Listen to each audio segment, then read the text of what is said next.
On the 18th of November, deep in the jungles of Guyana, more than 900 people died in a single day. Men, women, even children drank a cyanide-laced cocktail. Not by force, not at gunpoint.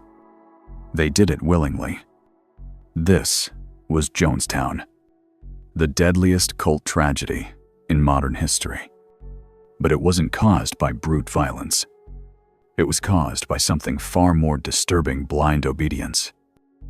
A man named Jim Jones used nothing but his voice, his presence, and absolute control over belief. And he led hundreds of intelligent, capable people straight to their own death. So, the question isn't just how this happened. The real question is, why do smart people walk into destruction with open eyes? We like to believe that intelligence protects us from manipulation. But history tells a different story. Dietrich Bonhoeffer, German theologian and resistance fighter, saw the truth. Stupidity is more dangerous than evil. If you want to understand how to never become a victim of psychological manipulation, subscribe to this channel, because what I'm about to share will change how you see the world.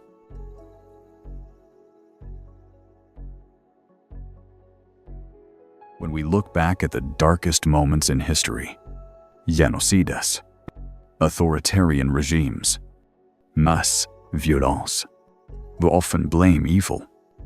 We imagine monsters in power, twisted minds, ruthless leaders who know exactly what they're doing and do it anyway. And in many cases, we're right. But Dietrich Bonhoeffer saw something far more disturbing. While imprisoned by the Nazis, he came to a terrifying conclusion. Evil wasn't the greatest threat to humanity. Stupidity was. In his words, stupidity is a more dangerous enemy of the good than evil. At first, it sounds strange. How can foolishness be worse than cruelty? How can ignorance destroy more than hatred? But Bonhoeffer wasn't talking about simple naivety. He was talking about a specific kind of mind, one that has surrendered its ability to think and replaced it with obedience. You see, evil still has logic. It has goals. It operates within a structure. Even if that structure is twisted, evil can be identified. It can be confronted. It can be debated, resisted, even stopped. Because evil, at the very least, knows it is evil. But stupidity, it has no such awareness. It cannot be reasoned with. It doesn't listen. It doesn't learn. It simply exists and obeys. A person acting from evil might still feel guilt. They might understand consequences. They may lie, but they know they're lying. The stupid person doesn't lie. They believe. And belief without thought is far more dangerous than deception, because it feels right. It feels safe. It feels easy. That's the real danger. Stupidity doesn't argue. It repeats. It doesn't examine.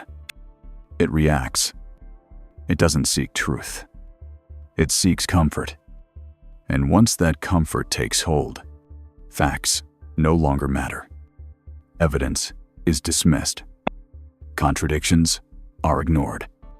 And the mind shuts down. This isn't ignorance.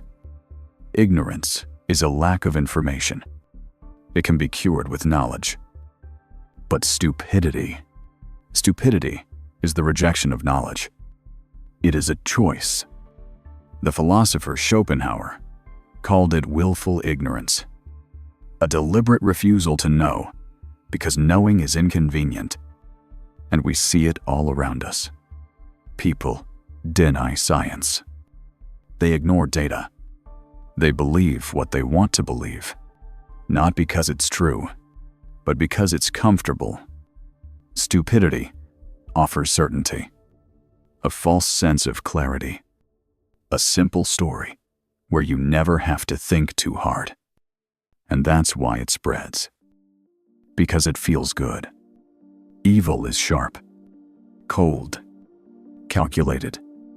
Stupidity is warm, familiar. It hides in laughter, in slogans, in shared assumptions, and it grows quietly until it becomes unstoppable. Bonhoeffer saw this happen. He watched as everyday citizens stopped thinking for themselves and began repeating what they were told. Not because they were evil, but because it was easier. Easier to obey than to question. Easier to conform than to think. Easier to believe than to confront the discomfort of truth. This, Bonhoeffer said, is what makes stupidity more dangerous than evil. Because evil has limits, but stupidity has none. It spreads through institutions, through media, through crowds, and eventually, through generations. And it doesn't feel like a threat. It feels normal. You don't recognize it when it arrives. You only see the damage after it's too late.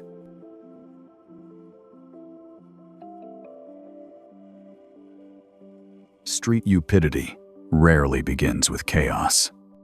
It begins quietly, inside a crowd, inside a culture, inside a system where people no longer think, they just follow. Bonhoeffer recognized this early on. He observed that stupidity is not merely an individual defect. It is a social disease. And like any disease, it spreads. Not through logic, but through repetition, through emotion, through belonging. The more people surrender their judgment to the group, the faster stupidity takes root.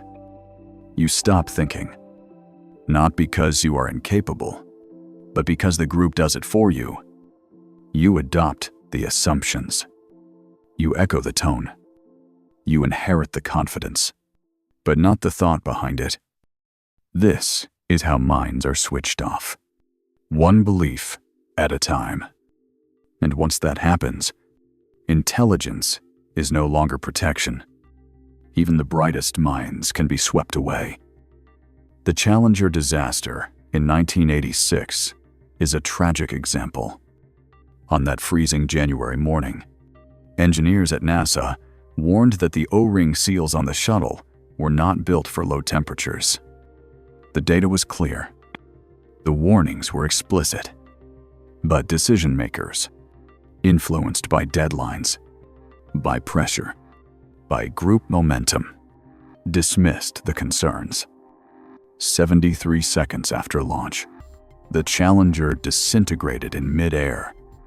7 astronauts were killed. It wasn't a failure of knowledge. It was a failure of listening. A refusal to confront reality because reality was inconvenient. The science of human behavior shows something even darker.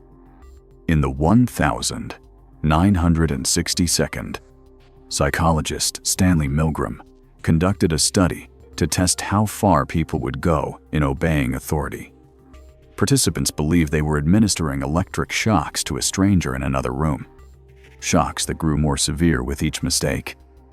The screams were staged. The setup was fake, but the reactions were real. And most participants, despite hearing cries of pain, despite expressing hesitation, continued to press the button. Why? Because a man in a lab coat told them to. This wasn't Nazi Germany. This was an American university. Ordinary people. No hatred. No ideology. Just blind obedience. And obedience, stripped of thought, is the doorway to stupidity. Today, this pressure doesn't come from a physical crowd. It comes from screens, from feeds, from algorithms designed to reward conformity and punish dissent. When outrage becomes a currency, and silence is mistaken for agreement, critical thinking is suffocated. Social media mobs cancel without context. Finance communities pump investments based on memes. News becomes a feedback loop, not of information, but of emotional reinforcement. The result? A society that stops thinking for itself. This is just the tip of the iceberg. If you want to learn how to recognize and avoid these psychological traps, don't forget to subscribe, because this knowledge could save your life.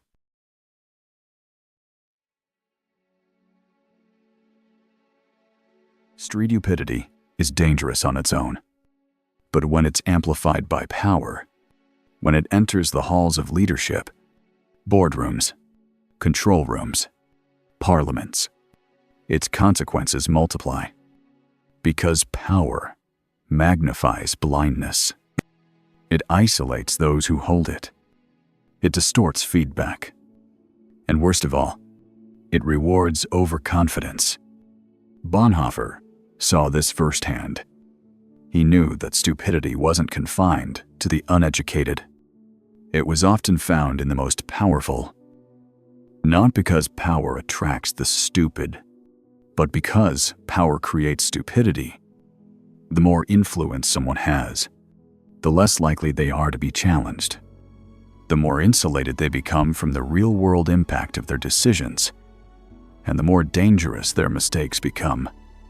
Take Chernobyl. In 1986, the Soviet Union pushed its engineers to conduct a dangerous safety test on Reactor 4.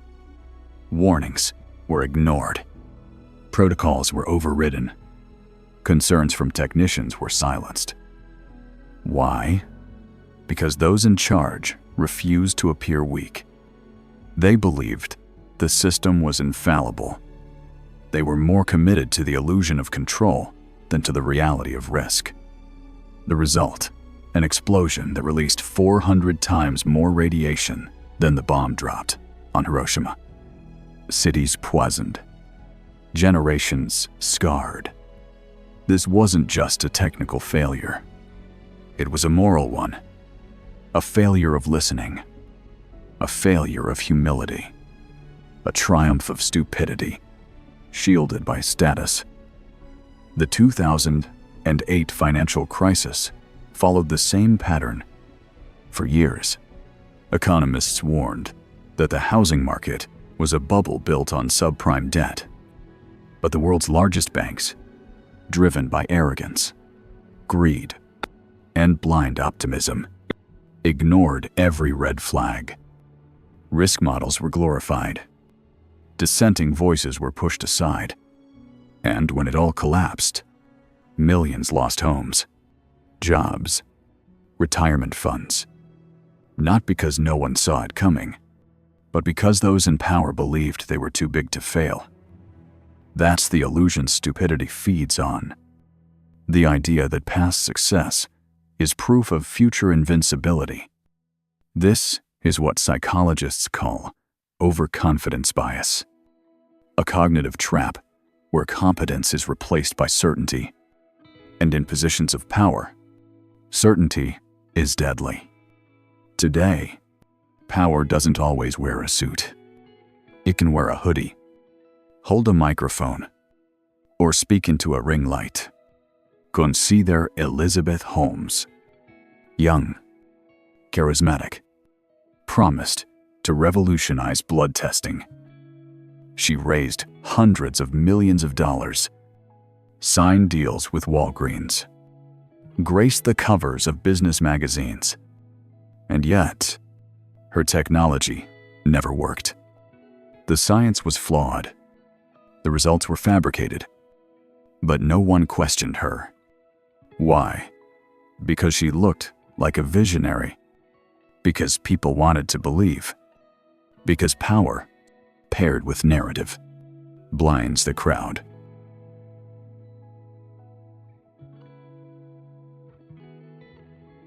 In today's digital battlefield, truth is no longer the default setting.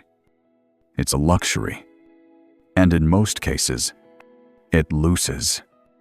Anti-vaccine movements, flat earth theories, conspiracies about moon landings, reptilian elites, or 5-gram towers.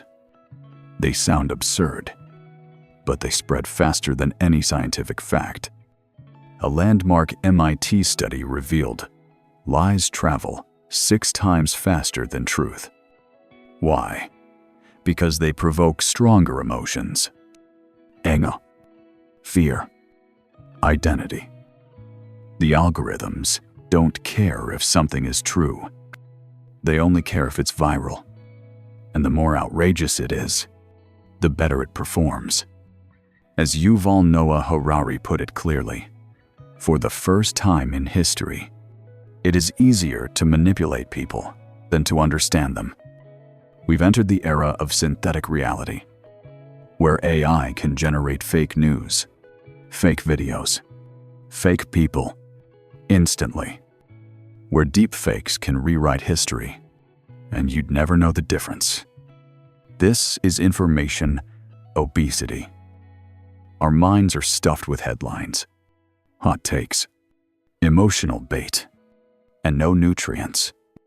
Just like a body can become sick from overeating junk food, the mind becomes sick when it consumes too much junk data.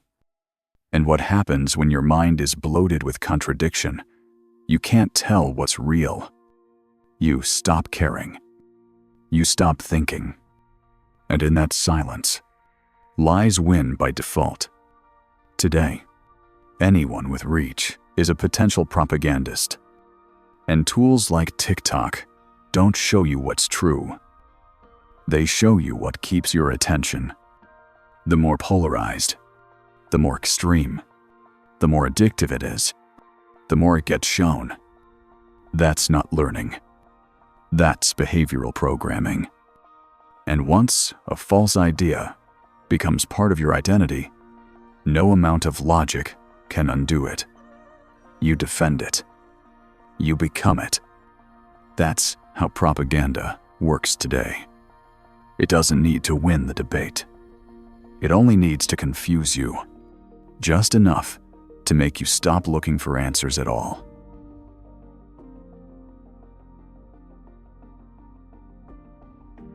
In a world engineered to keep you distracted, outraged, and obedient, the greatest act of rebellion is to think clearly, not react, not repost, not rage, but pause, breathe, and actually think.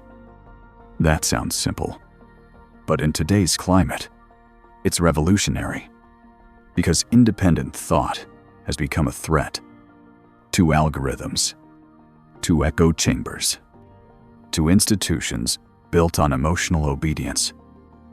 So how do you think clearly? When the world wants you confused, it starts with one question. A question most people never ask. Who benefits if I believe this? If a message makes you feel angry, guilty, or afraid, stop and ask, who gains from this reaction? Who profits from my outrage? Who needs me to stay silent? That one question can collapse an entire illusion. But it's not enough to just question others. You must also question yourself. Are you thinking or just repeating? Because repetition without examination is the death of thought. You become an echo, and echoes don't change the world. They just reinforce its walls. One of the most powerful techniques is called steel manning. Unlike straw manning, where you distort someone's argument to defeat it easily, steel manning is the opposite. You reconstruct your opponent's view in its strongest possible form, even stronger than they presented it. Then you respond. Why? Because if you only defeat the weakest version of an idea, you've learned nothing. But if you understand the strongest version and still choose differently, then Your position is grounded, earned, real.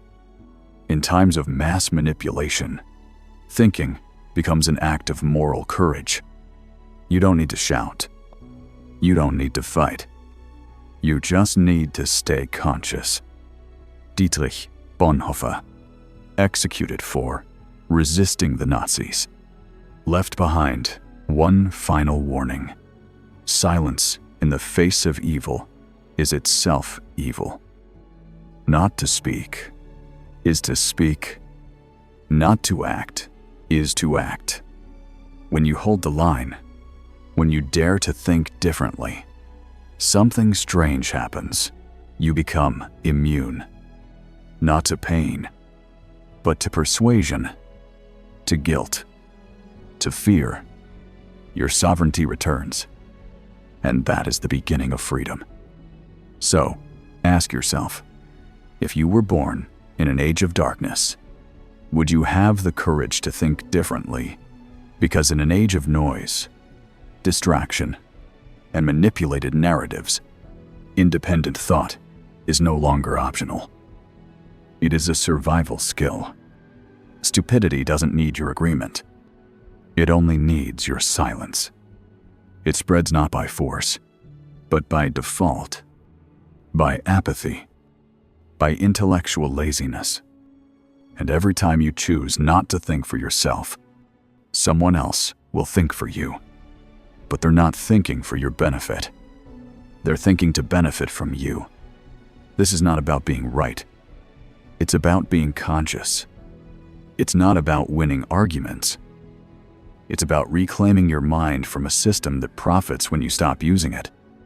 Thinking today is an act of rebellion, a quiet revolution that begins in your own head.